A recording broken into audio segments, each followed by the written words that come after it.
Accident میں مر جائیں گے یا کسی کو ٹھوک دیں گے, ذلیل ہو گئے تم لوگ پوری زندگی. ابھی آخرت کا عذاب باقی ہے, وہ تو ٹلنے والا نہیں ہے. لوگوں کی زندگی موت کے فیصلے کرتے ہو اور خدا کی سیٹ پہ بیٹھے ہوئے. ظاہر دنیا میں جسٹس کی جو سیٹ ہے, جج کی جو سیٹ ہے, وہ اللہ تعالیٰ نے ترازو نازل کیا ہے انبیاء کے ذریعے, کتابوں کے ذریعے انصاف قائم کرنے کے لیے, اور آپ لوگ اپنی جان کی فکر میں. تو یہ طلال چودھری صاحب کی جرت ہے کہ انہوں نے یہ بات کر دی کہ ججز بھی بلیک میل ہوتے ہیں اور ہمارے آفیسرز بھی. پھر انہوں نے کہا کہ جی میں آپ کو الگ سے اس پہ بریفنگ دوں گا کہ ہم نے اس حوالے سے کیا کوششیں کی ہیں. تو سلام ہے اسمبلی کے اسپیکر صاحب کو, انہوں نے ایاز صادق صاحب حافظہ اللہ تعالی, انہوں نے کہا کہ بھئی آپ علیحدگی سے نہیں, آپ ہمیں بھی یہاں پہ اس بڑے فورم کے اوپر اس کو ڈسکس کریں تاکہ پتہ چلے کہ کیا ہو رہا ہے. تو اب مجھے موقع ملا, میں بڑے عرصے سے مختلف اوقات میں اس کو ڈسکس کرتا رہا ہوں. آپ کو پتہ ہے کہ میں آلموسٹ 7-8 سال سے توہین مذہب کے جو قوانین ہیں ان میں توبہ کی شک کا مطالبہ کرتا رہا ہوں. حالانکہ اس وقت تو میرے اوپر کوئی ایسی دفعہ بھی نہیں لگی ہوئی تھی, لیکن مجھے پتا تھا کہ مس یوز ہوگی, اور پھر ہم نے دیکھا کہ آہستہ آہستہ یہ چیزیں منظر عام پہ آنا شروع ہو گئی. الحمدللہ اڈیالہ جیل میں جن اسیران سے میں نے وعدہ کیا تھا کہ میں باہر نکل کے آپ کے حق میں آواز بلند کروں گا, میں نے وہ وعدہ پورا کر دیا. اور آپ نے دیکھا ہے کہ میں تمام بڑے بڑے ٹی وی چینلز کے اوپر, سوشل میڈیا کے پلیٹ فارمز کے اوپر اس حوالے سے بڑی دلیری سے گفتگو کر رہا ہوں. اللہ کا شکر ہے. باہر کے ملکوں میں بیٹھ کے بات کرنا آسان ہے. ہمارے استاد جاوید احمد غامدی صاحب حفظہ اللہ تعالی اگر بات کرتے ہیں تو یہ آسان کام ہے کیونکہ باہر بیٹھے میں. ادھر بیٹھ کے ان گنڈوں کو للکارنا یہ بڑا مشکل کام ہے. تو میں نے اسیران سے یہ وعدہ کیا تھا, کیونکہ مجھے وہاں پر اندر جو لوگ موجود تھے انہوں نے اپنی پوری فائلز بھجوائیں جن میں یہ ساری رپورٹس لگی ہوئی تھی کہ کس طریقے سے یہ سارے معاملات ہوتے ہیں. اس کے بعد جب میں باہر نکلا, تحقیق میں نے مکمل کی, تو مجھے آئیڈیا ہوا کہ 99.9% کیسز جو ہیں یہ فراڈ کے اوپر مبنی ہیں. اگرچہ وہ بچے مس یوز ہوئے, لیکن اصل مجرم وہ ہیں جنہوں نے ان کو مس یوز کیا. منظریہ بھی دیکھنا ہوگا, انٹینشن بھی دیکھنی ہوگی. سیدنا عمر فاروق رضی اللہ تعالیٰ عنہ اگر اپنے دور خلافت میں قحط سالی کی وجہ سے چور کے ہاتھ کاٹنے کی سزا کو, جو قرآن میں نقل ہوئی ہے سورۃ المائدہ میں, موقوف کر سکتے ہیں منظریہ کی وجہ سے, انٹینشن کی وجہ سے کہ بھئی زندگی موت کی کشمکش ہے, اگر کوئی شخص اس طرح کر لیتا ہے تو ہم فی الوقت اس کے ہاتھ نہیں کاٹیں گے. یہاں تو گردن کاٹنے کا معاملہ ہے. اس پلانٹ ارتھ کے اوپر 295C سے بڑی کوئی دفعہ نہیں ہے. درخت پہ بھی آپ 295C لکھ کر لگا دینا, وہ بھی خشک ہو جائے گا. بڑے بڑے جج اس کا وزن نہیں اٹھاتے, کیونکہ مولویوں کے ہاتھ میں ایک ہتھیار آ گیا جس کے ذریعے لوگوں کی لائفز کو وہ ونریبل کرتے ہیں. تو میں نے الحمدللہ ان سے یہ وعدہ کیا تھا کہ میں باہر نکل کے اس کے اوپر گفتگو کروں گا. دیکھیں, ایک 18-20 سال کا بچہ اگر اس طریقے سے اندر چلا جاتا ہے اور اسے سزائے موت ہوتی ہے, کئی لوگوں کو ہوئی ہوئی ہے. پاکستان میں پچھلے 5-6 سال سے سزائے موت موقوف کر دی گئی ہے, سسپینڈڈ ہے یورپین یونین کے پریشر کی وجہ سے. اس کا مطلب یہ ہے کہ وہ 18 سال کا بچہ اگر سپوز 60-70 سال تک زندہ رہتا ہے تو بقیہ کے 50 سال وہ جیل میں کاٹے گا. اس سے تو بہتر تھا کہ پھر وہ بیچارہ ٹانگا جاتا, کم از کم اس کے گھر والوں کو صبر آ جاتا. ایک ماں کے لیے کتنی تکلیف دہ چیز ہے. وہ آپ نے ایک کیڈٹ کی سٹوری دیکھی ہے نا, اس کی ماں نے جس طریقے سے جس درد سے بیان کیا کہ ہمیں تو پتہ نہیں ہے توہین مذہب کون سی دفعات ہوتی ہیں. یعنی پوری دنیا کے اندر پاکستان میں جو ہے نا وہ اسلام کی فکر لگی مولویوں کو. سعودی عرب میں کوئی 295ABC نہیں ہے جہاں سے اسلام پوری دنیا کے اندر ایکسپورٹ ہوا ہے, جو بنیاد ہے مکہ اور مدینہ. وہاں تو ہم نے کوئی اس قسم کی چیزیں نہیں دیکھی ہیں. یہ سارے کا سارا درد یہاں پر آ کے جمع ہو گیا, اور مقصد صرف اس کا یہ ہے کہ لوگوں کو ونریبل کرنا ہے. اس سے علاوہ کوئی اس کا پازیٹیو استعمال ہے ہی نہیں ہے. اس کانٹیکسٹ میں میں کم از کم 5 لوگوں کو کریڈٹ دوں گا جنہوں نے مختلف اوقات کے اندر اپنی آواز کو بلند کیا. پہلے نمبر پہ ہم ٹی وی پہ ایک سینئر اینکر ہیں ڈاکٹر مجاہد حسین, جن کی PhD ڈگری ہی اسی فیلڈ میں ہے جو دہشت گردی ایکسپورٹ ہوتی ہے مذہب کے نام کے اوپر اور توہین مذہب کے الزامات لگائے جاتے ہیں. ان کی کافی ساری کتابیں بھی ہیں. انہوں نے آواز بلند کی دا بلیک ہول کے پلیٹ فارم سے, اور وہ تمام فیملیز اکٹھی کی جن کے بچے جیلوں میں سڑ رہے تھے, اور اسی میں سے ایک وہ ویڈیو باہر نکلی تھی جو کوئی بھی درد دل رکھنے والا آدمی وہ ویڈیو دیکھ نہیں سکتا, اگر دیکھے گا تو اس کے آنسو نہیں رکیں گے. ایک ماں کی دردناک سٹوری. حسن عبدال کیڈٹ کالج کا وہ اسٹوڈنٹ تھا, 15-16 سال اس کی عمر. یہ ان کا ہی پروگرام تھا جس کے ذریعے چیزیں پبلکلی باہر آئی. تو میں انہیں کریڈٹ دوں گا کہ انہوں نے سب سے پہلے پاکستان میں آواز بلند کی, اور پھر انہی سے انسپائر ہو کر ایک صحافی ہیں احمد نورانی صاحب, انہوں نے فیکٹ فوکس کے پلیٹ فارم سے اس کو ڈسکس کیا نومبر 2024 کے اندر, اور پوری تفصیلی رپورٹ, وہ میں نے ان کی رپورٹ جیل میں ہی پڑھی تھی, مجھ تک وہ فائل پہنچ گئی تھی اندر, جو 7 اسٹوڈنٹس تھے انہوں نے میرے تک بھجوا دی. تیسرے نمبر کے اوپر ہمارے پاکستان کے سب سے دلیر اینکر اس فیلڈ کے اندر شاہ زیب خانزادہ صاحب, جو ہمیشہ اس طرح کے ایشوز کے اوپر آواز بلند کرتے ہیں پاکستان میں بیٹھ کے, بھگوڑے ہو کر نہیں. بھگوڑوں کے لیے بڑا آسان ہے اس طرح کی چیزوں پہ بولنا, یہاں بیٹھ کے بولنا بڑا مشکل کام ہے. انہوں نے کم از کم 3 پروگرام کیے ہیں, ایک تو میرے اوپر کیا تھا اور 2 توہین مذہب کے حوالے سے, جن میں سے لیٹسٹ پروگرام یہ قومی اسمبلی کے اندر جو آواز بلند ہوئی اس کانٹیکسٹ میں انہوں نے 2 دن پہلے کیا ہے, 16 جنوری 2026 کو. چوتھے نمبر پہ سلوٹ ہے جی جسٹس سردار اعجاز اسحاق صاحب کو, حافظہ اللہ تعالی. انتہائی دیندار آدمی, ان کے والد بھی ایک اپرائٹ جج تھے اور انتہائی دیندار آدمی. یہ نہ سمجھیں یہ کوئی سیکولر, بقول آپ تو سیکولر اور ایتھیسٹ کو بھی ایک طرح ہی سمجھتے ہیں, اس طرح کا کوئی جج نہیں ہے. داڑھی بھی رکھی ہوئی ہے, 5 وقت نمازی, خوف خدا رکھنے والا بندہ. مسلسل کئی دنوں تک ان کی پروسیڈنگ پوری نیشن نے دیکھی بڑی دلیری کے ساتھ. اگرچہ یہ ان 6 ججوں میں شامل ہیں جنہوں نے قاضی فائز عیسیٰ صاحب کو خط لکھا تھا اسٹیبلشمنٹ کے خلاف, اس کے باوجود انہوں نے جرأت دکھائی اور لائیو کوریج کروائی. آلموسٹ 12 گھنٹے کی وہ پروسیڈنگ جو ہے یوٹیوب کے اوپر رکھی ہوئی ہے. اس کے بعد ذرا لوگوں کو آئیڈیا ہونا شروع ہوا کہ یہ مسئلہ بڑا گھمبیر ہے, اور اینڈ پہ انہوں نے ڈیسیژن سنایا کہ 30 دن کے اندر جوڈیشل کمیشن بنایا جائے جو 4 مہینے کے اندر اپنی رپورٹ پیش کرے گا, اور اگر ٹائم زیادہ چاہیے تو وہ عدالت زیادہ ٹائم بھی دے دے گی, جس میں یہ فیصلہ کیا جائے کہ آرگنائز طریقے سے بچوں کو پھنسا کے توہین مذہب کے مقدمات کیسے ان کے اوپر بنائے جا رہے ہیں, کیونکہ کافی ساری چیزیں اس میں ہائی لائٹ ہو چکی تھی, وہ بعد میں ڈسکس کرتا ہوں. 5ویں نمبر پہ جسٹس جہانگیری صاحب حافظہ اللہ تعالی, سلام ہے ان کو, یہ بھی ان 6 ججوں میں شامل ہیں. اور میرے جیل میں جانے کے بعد تھوڑی گرپ ڈھیلی ہوئی ان مولویوں کی, اور میں نے جیل کی تنہائیوں میں قنوت نازلہ پڑی ان کے اوپر, اور آپ نے دیکھا 1 مہینے کے اندر یہ سب کے سب لوگ جو ہیں وہ جیلوں میں تھے اور کچھ بھاگ گئے, جنہوں نے تماشا لگا کے رکھا ہوا تھا, اور اس طرح کے گینگز کو فیول بھی یہی لوگ پرووائڈ کرتے تھے. تو میرے جیل میں جانے کے بعد آلموسٹ کوئی 47 بیلز ہوئی ہیں, ان میں سے 38 بیلز مور دین 90% آلموسٹ آپ سمجھ لیں ایک بندے نے دی ہیں, وہ جسٹس جہانگیری صاحب ہیں. 2 بیلز دی محسن اختر کیانی صاحب نے, یہ بھی ان 6 ججوں میں شامل ہیں جنہوں نے خط لکھا تھا. اور 1 بیل دی, بلکہ ایکویٹل دیا صداقت علی خان صاحب نے, جنہوں نے مجھے بیل دی ہے, انہوں نے ایکویٹل دیا. 5 سال کے بعد انیکا نامی ایک بچی کو, جس کے اوپر توہین مذہب کی 295C لگی ہوئی تھی, 20 سال کی بچی, یونیورسٹی کی اسٹوڈنٹ, چکر کچھ اور تھا, مولوی اس کو استعمال کرنا چاہتا تھا, جب ناراضگی ہوئی تو پکڑ کے توہین مذہب لگوا دی. اور 1 بیل دی وحید خان صاحب نے, جو کرسچن بشپ میرے ساتھ والی چکی میں تھے, ظفر بھٹی صاحب. 13.5 سال کے بعد پتا چلا کہ جناب یہ کیس ہی فراڈ ہے, حالانکہ سیشن کورٹ کے فیصلے میں لکھا ہوا تھا یہ فراڈ ہی ہے, اس کے باوجود اس نے ڈر کے سزا دے دی تھی. تو یہ 5 ٹاپ آف لسٹ بندے ہیں, اور اس کے ساتھ جو جڑے ہوئے لوگ ہیں میں نے ان کا بھی ذکر کر دیا. 5 وکلا ایسے ہیں جن کی دلیری کو میں سلام کروں گا. پہلے نمبر پہ ہماری جو سسٹر ہیں ایمان مزاری, ہمیشہ وہ مظلومین کے حق میں کھڑی ہوتی ہیں اور فی سبیل اللہ کھڑی ہوتی ہیں. آج کل مشکل میں اللہ تعالیٰ ان کی مشکل آسان کرے. میں تو اپنے بڑوں سے ریکویسٹ کروں گا کہ اس طرح کی جو چند ایک آوازیں ہیں, ایک تو آواز ختم ہوگی آسما جہانگیر کی, اب یہ چند ایک کوئی آوازیں ہیں تو ان کو بھی اگر آپ لوگ ختم کریں گے تو پیچھے کیا بچے گا. آپ نے مولویوں کو لا کے اسٹیج کے اوپر لانچ کرنا ہے جو نہ دین کے ساتھ مخلص ہیں نہ دنیا کے ساتھ مخلص ہیں.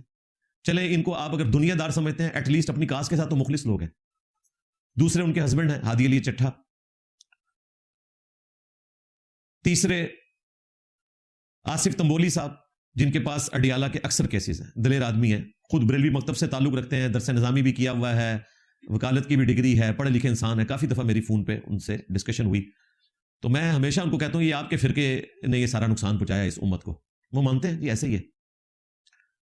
چوتھے عثمان وڑائچ صاحب بڑے دلیر آدمی ہیں, میرے ساتھ جو چکی میں دوسرے پروفیسر صاحب تھے 8.5 سال سے ان کے وکیل ہیں. اور 5ویں نمبر پہ ہمارے حافظ طاہر ایوبی صاحب, جنہوں نے الحمدللہ ایک ورلڈ ریکارڈ قائم کیا ہے کہ ٹرائل سے پہلے 295C کی بیل ہوئی ہے اللہ کے فضل سے. اتنی محنت سے انہوں نے اپنا کیس تیار کیا, اور صرف میرے اوپر اکتفا نہیں ہے. میں جب پہلے دن گھر آیا ہوں نا, تو مجھے جیل میں پتا چلا تھا کہ میرا کوئی ایک سٹوڈنٹ ایسا ہے کہ جس نے میرے حق میں پوسٹ لگائی اور اس پہ بھی 295C کٹ گئی. اسے تلاش کرنا شروع کیا, پتا چلا ایک نہیں 2 ہیں, دونوں کی FIRs منگوائی. الحمدللہ ایک کی بیل ہو چکی بھی ہے, دوسرے کی بھی انشاءاللہ تعالی امید ہے نیکسٹ ویک میں بیل ہو جائے گی, اور یہ کیس بھی انشاءاللہ تعالی فارغ ہو جائے گا میری بنیاد کے اوپر, صرف مجھے سپورٹ کرنے کے اوپر. کیونکہ آپ کو پتا ہے اس وقت ان کا شکنجہ کتنا مضبوط تھا, جس پہ چاہتے تھے یہ 295C لگوا دیتے تھے. اس کے علاوہ بھی جو لوگ ہیں وہ ہماری اکیڈمی میں رابطہ کریں. 032159000162 ہماری اکیڈمی کا نمبر ہے. اس پہ واٹس ایپ بھی بنا ہوا ہے, صبح 9 سے 5 بجے تک سم بھی آن ہوتی ہے. آپ رابطہ کریں, آلریڈی لوگ رابطے میں ہیں. انشاءاللہ تعالی جہاں تک ہو سکا ہم انشاءاللہ آپ کو لیگل اسسٹنس پرووائڈ کریں گے انشاءاللہ تعالی. جو لوگ افورڈ نہیں کر سکتے ان کے لیے بھی, اور جو افورڈ کر سکتے ہیں ان کے لیے بھی انشاءاللہ تعالی. یہ میں نے حافظ صاحب کو ٹاسک دے دیا, حافظ طاہر ایوبی صاحب کو, کہ آپ نے یہاں پر بریک نہیں لگانی, اور وہ مجھ سے زیادہ کمیٹڈ ہیں, اللہ کا شکر ہے. اور حافظ صاحب وہ ہیں جو 2017 کے دھرنوں میں خادم رضوی صاحب کے ساتھ کھڑے ہو کے تقریریں کیا کرتے تھے.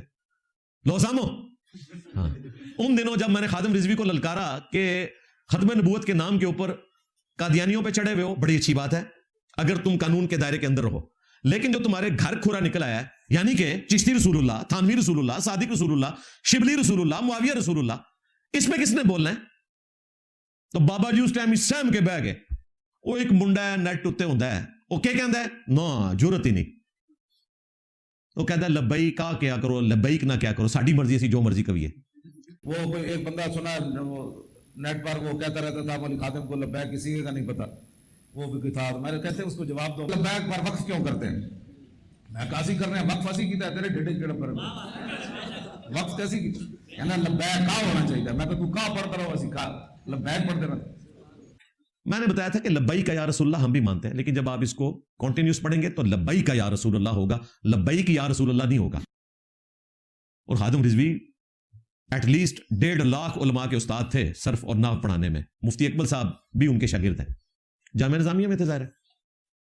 غلطی مان کے بھی اس کی اصلاح نہیں کی, کہتے ہیں ساڈی مرضی, تو او پڑھتے سی اے پڑھاں گے. تو یہ وہاں تقریریں کیا کرتے تھے. ان دنوں جب میں نے للکارا, میرا کلپ دیکھا 2018-19 میں جا کے, اللہ نے ان کو ہدایت دی, جب انہوں نے ویڈیوز دیکھی اور مجھے لیٹر لکھا کہ جی کبھی ہماری ضرورت پڑی تو آپ نے بتانا ہے.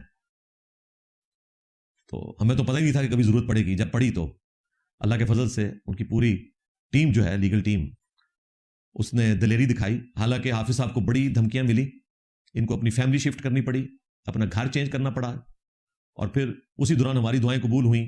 جو گھر شفٹ کروا رہے تھے وہ خود اپنے گھر چھوڑ کے بھاگ گئے. اللہ کا شکر ہے الحمدللہ. تھوڑے بہت بزرگ اسی بھی ہیں, ہاں میرے نبی سا ہے ہی کوئی نہیں, تیرے بابے تھے شاہ ہی کوئی نہیں. بابوں کے ماننے والے اندر اور نبی کا ماننے والا باہر. الحمدللہ یہ ہے اللہ تعالیٰ کی کرامت, جو اللہ کرتا ہے, انسان خود کچھ نہیں کر سکتا بھائی. تو اللہ کا شکر ہے کہ انہوں نے اس چیز کا بیڑا اٹھایا اور یہ معاملات آگے چلیں گے. اس کے علاوہ بھی اور کئی وکلاء ہیں جو بھی کام کر رہے ہیں, بیرسٹر طلحہ صاحب ہیں اور لوگ ہیں, اللہ تعالیٰ سب کو جزائے خیر دے. بہرحال یہ ایک ہنی ٹریپ, ایک طرح کا جرم, ایک طرح کا مواد شیئر ہو رہا ہے, ایک طرح کا گروپ ہے, آلموسٹ ایک ہی طرح گرفتاری کا طریقہ ہے, اور ایک ہی طرح کے وکلاء ہیں, ایک خاص گروپ بنا ہوا ہے جو ان سارے معاملات کو لے کے چل رہا ہے امت کے وسیع تر مفاد کے اندر. اور ایک ہی لڑکی ہے ایمان نامی جو اب منظر عام پہ آ گئی ہے, جو ان بچوں کو ٹریپ کرتی ہے, یعنی کہ ان کا ایمان خراب کرتی ہے. وہ national commission for human rights کے جو سیکرٹری ہیں رانا غلام مرتضی صاحب حفظہ اللہ تعالی, وہ اڈیالہ جیل میں جب بھی جاتے ہیں نا تو ان لڑکوں سے ملاقات کرتے ہوئے کہتے ہیں کہ ہاں بھی کون کون سا ہے جس کا ایمان نے خراب کیا ہے تو بڑی کوشش کر رہے ہیں ماشاءاللہ پوری ٹیم کے ساتھ. میرے پاس بھی آئے تھے 8-9 بندوں کی ٹیم کے ساتھ, اور مجھے وہاں کہنے لگے کہ جی آپ نے نکل کے کیا کرنا ہے. میں نے کہا جی ان بچوں کے لیے میں نے کچھ کرنا ہے انشاءاللہ تعالی, اور میں نے اپنا وعدہ پورا کیا. اور آج کی ویڈیو جو ہے نا یہ وہ ایٹم بم ان کے لیے ثابت ہونے والی ہے, ان تمام مولویوں کے لیے, کہ جو توہین مذہب کے نام کے اوپر مسلمانوں کی جانیں ونریبل کر رہے ہیں. کیونکہ فرانس تک تو انہوں نے پہنچنا نہیں ہے, آپ کی گردنوں پہ انہوں نے ٹوک کے چلانے ہیں. انہوں نے لبیک یا رسول اللہ پڑھ کے آپ کی گاڑیوں کو آگ لگانی ہے. کسی نے لبیک یا رسول اللہ پڑھ کے اپنے موٹر بائک کو جو ہے وہ نظر آتش نہیں کرنا. اور آپ کو پتا ہے میں تو شروع سے بول رہا ہوں, میں یہ ساری تکلیفیں اسی لیے کاٹ رہا ہوں. 9 دفعہ مرڈر اٹیمپٹ جو میرے اوپر ہوئی ہے, 9 کی 9 دفعہ انہی کی جماعت کے لوگوں نے کروایا. کیونکہ 2017 میں پہلا مرڈر اٹیمپٹ ہوا 28 اکتوبر کو. اس وقت میری وہ ویڈیو آئی تھی, خادم رضوی صاحب زندہ تھے, جو میں نے ان کو چیلنج دیا تھا کہ کشف المجوم میں گستاخیاں لکھی ہوئی ہیں. بابا جی اس پہ بھی بولو, بابا جی بولو اس پہ بھی. بابا جی ناٹ کے. اس کے بعد پھر انہوں نے کم از کم 9 دفعہ مرڈر اٹیمپٹ کروائی ہے. 3-4 دفعہ تو میں نے ڈسکس کیا, میں کہ مٹی پاؤں ڈسکس بھی نہیں کرنا, آپ لوگوں کو تو ہم نے بتایا بھی نہیں. اور 10ویں دفعہ یہ مرڈر اٹیمپٹ سب سے بڑی ہے, میرے سر میں گولی ماری انہوں نے 295C لگا کے, ایک ایسے شخص کے اوپر کہ جس کا نعرہ ہے کہ میرے نبی سا ہے ہی کوئی نہیں, تیرے بابے تھے شے ہی کوئی نہیں. تم نے الزام لگانا تھا, کوئی بابوں کی توہین کا لگاتے ہیں, نبی کی توہین کا الزام چشتی رسول اللہ پارٹی کیسے لگا سکتی ہے؟ کس منہ سے لگا سکتے ہو تم لوگ؟ تم لوگوں نے مناظرے لڑے ہوئے ہیں چشتی رسول اللہ کے حق میں. آج پنڈی کا مفتی وہ کہتا ہے کتاباں بدل گیا نے, تے 2009 وچ ام پہ لیندا سے تو بہ کے اوتھے مناظرے وچ شتی ہاتھ کے نام پہ دفاع کر رہا تھا کہ جی یہ خاص حالت میں ہوتے ہیں, خاص حالت وچ بھونکنا شروع کر دیندے نے. ادو نہیں سی پتا کتاباں بدل گیا نے, اور ڈر گئے جے میرے کولوں. ہاں وہ کہندا ہے نا ایک پی گیا جو تواڈے بابیاں نو پی گیا جے, ہاں کھا گیا تواڈے بابیاں نو کھا گیا. میرے نبی سا ہے ہی کوئی نہیں, تیرے بابے تے شے ہی کوئی نہیں. شبلی بولے اس طرح پڑھ, لا الہ الا اللہ شبلی رسول اللہ. اور ختم نبوت کے ڈاکووں, شبلی کو رسول بنانے والوں, لا الہ الا اللہ چشتی رسول اللہ, لا الہ الا اللہ شبلی رسول اللہ. انہوں نے پھر پڑھا لا الہ الا اللہ شبلی رسول اللہ. اب بات یہ, انہوں نے شبلی کو کیا کہا, کون ہے؟ کافر. ان کے علماء نے لکھا شبلی نے جتنی باتیں کی حالت سکر اور مستی میں کی, خبردار زینہار ہرگز ایسے صوفیاء کے بارے میں زبان نہ کھولنا. تم بکی جا رہے ہو, تمہارے کافر کہہ رہے ہیں نہ کھولنا, تم بکی جا رہے ہو. خبردار زینہار ہرگز ایسے صوفیاء کے بارے میں زبان نہ کھولنا. تم بکی جا رہے ہو, تمہارے کافر کہہ رہے ہیں نہ کھولنا, تم بکی جا رہے ہو. اوے پہ گیا جے تواڈے پیواں پیراں نو سر نکلو باہر. اسی پھر بھی نوکری ادا کردے پے, اسی پھر بھی نوکری ادا کردے پے. اوے مرزے دے خلاف تواڈے پیو نے کرنی جانے, نکلو باہر. سٹیج پر بیٹھنے والے ہاتھ کھڑا کر کے بتائیں, مجھے بتائیں یہ کام کیسے کریں. تماشا کرتے ہو, پھر کہتے ہیں مسلک کا کام نہیں ہوتا, مسلک والوں کو تم خود رگڑتے ہو. اور جرا تواڈے پیواں نو پے گیا ہوں تسی چوپ بیٹھے ہو, اور نکلو باہر. کم از کم 2 رپورٹس جو ہیں جی, سرکاری رپورٹس اس حوالے سے آ چکی ہیں, یہ کوئی زبانی کلامی باتیں نہیں ہیں. نمبر 1, جنوری 2024 میں اسپیشل برانچ کی رپورٹ آئی جس میں یہ بتایا گیا کہ اس طریقے سے ہنی ٹریپ کیا جاتا ہے بچوں کو, توہین مذہب کے مقدمات ان پہ بنائے جاتے ہیں. اور دوسرا, اکتوبر 2024 میں national commission for human rights, جو پاکستان کا ایک سرکاری ادارہ ہے لیکن انڈیپینڈنٹ ہے, ان کی رپورٹ میں بھی یہ سیم چیز آئی. اس رپورٹ کو چیلنج کیا بلاسفیمی گینگ نے, جو اس کے نام کے اوپر حرام کما رہے ہیں اور اپنے ایسٹس میں اضافہ کر رہے ہیں لاہور ہائی کورٹ کے اندر. تو فائنل جو ڈیسیژن آیا وہ یہ تھا کہ فی الوقت ان رپورٹس کی بنیاد کے اوپر کسی کے اوپر کوئی کارروائی نہ کی جائے. رپورٹس کو جعلی قرار نہیں دیا, جو یہ لوگ جھوٹ بول رہے ہیں کہ جی وہ تو رپورٹ ہی انہوں نے ختم کر دی. ختم نہیں کی. اس رپورٹ کی تحقیقات کرنے والے وہی تھے جن کے خلاف وہ رپورٹ تھی. مجھے بتائیں دنیا میں یہ ہوتا ہے؟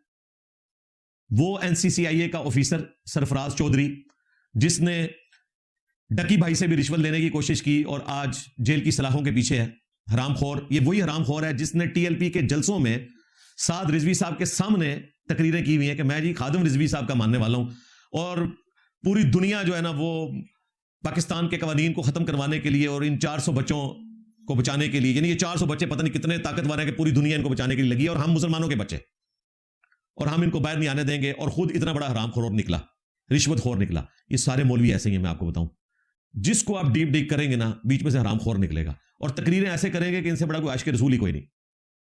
2 نمبری. تو وہ سرفراز نے جواب اس کا جمع کروایا تھا, تو سرفراز تو وڑ گیا. جب وہ وڑ گیا تو اس کی جمع کی ہوئی رپورٹ بھی وڑ گئی. اس کی بنیاد کے اوپر پھر ہائی کورٹ نے صرف یہ فیصلہ کیا تھا کہ اس کو معطل کرتے ہیں, یہ تحقیقات بعد میں کروائی جائیں گی, وہ ابھی تک پینڈنگ ہے. صرف انہوں نے کہا تھا اس کی بنیاد پہ ان آفیسرز کے خلاف کارروائی نہ کی جائے کہ جن کو اس میں ہائی لائٹ کیا گیا. تو وہ تو اللہ کی طرف سے کرنا یہ ہوا کہ یہ سارے ویسے ہی پکڑے گئے. ایک ایک کر کے آپ نے دیکھا ہے درجنوں ان کے آفیسرز NCCIA کے اس وقت یا OSD بنے ہوئے ہیں, فارغ ہو کے گھروں میں بیٹھے ہوئے ہیں, یا جیلوں کے پیچھے ہیں. تو وہ معاملہ تو ان کے ساتھ ہو گیا. اور وہ جج جو ان سب لوگوں کو سپورٹ کرتا رہا, ان کی کچی نوکریاں پکی کرتا رہا اس پورے گینگ کے ساتھ مل کے, وہ استعفیٰ لے کے گھر بیٹھا ہوا ہے. اور ہماری اسٹیٹ کا حال یہ ہے کہ اس کو تو استعفیٰ لے کے گھر بھجوا دیا ہے, جو 400 بچے وہ اندر کروا گیا ہے اس کی فکر ہی نہیں اسٹیٹ کو. آپ اندازہ کریں ان کا انٹلیکچوئل لیول دیکھیں. جب وہ گند سمیٹا تھا یہاں سے, تو بھائی جو گند ڈال کے گیا تھا وہ بھی سمیٹنا چاہیے تھا. تو یہ وہ رپورٹ تھی جس کے معطل ہونے کے اوپر یہ خوشیاں منا رہے ہیں, حالانکہ اس میں اس طرح کی بات نہیں لکھی ہوئی. دوسری طرف جسٹس سردار اعجاز اسحاق صاحب حفظہ اللہ نے جب یہ جوڈیشل کمیشن کا فیصلہ دیا, تو اگر یہ سچے ہوتے تو مان لیتے نا کہ ٹھیک ہے ہم حق پہ ہیں, جوڈیشل کمیشن بنے.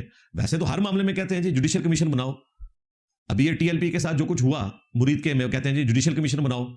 اس معاملے میں نہیں, ہم کہتے ہیں اس معاملے میں بھی بنے, اس معاملے میں بھی بنے. میں تو کسی بھی سیاسی جماعت کے اوپر پابندی کے حق میں نہیں ہوں.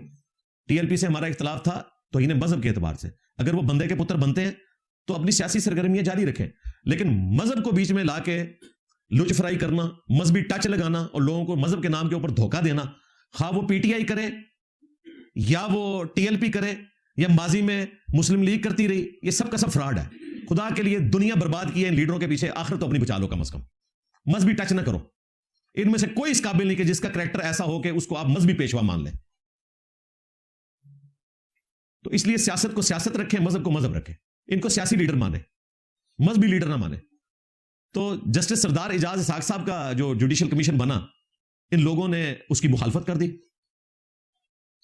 اور چلے گئے. یہ اپیل میں ڈویژنل بینچ نے فیصلہ معطل کر دیا جسٹس صاحب کا, اور ابھی تک وہ معطل ہوا پڑا ہے. میں گورنمنٹ سے ریکویسٹ کروں گا کہ خدا کے لیے اس معاملے کو آگے لے کے چلیں, اور اب تو آئینی عدالت بھی بن چکی ہے, اس میں اپیل کرنی چاہیے, اور سپریم کورٹ کے ذریعے یہ والا جو فیصلہ ہے اس کو بحال کرنا چاہیے.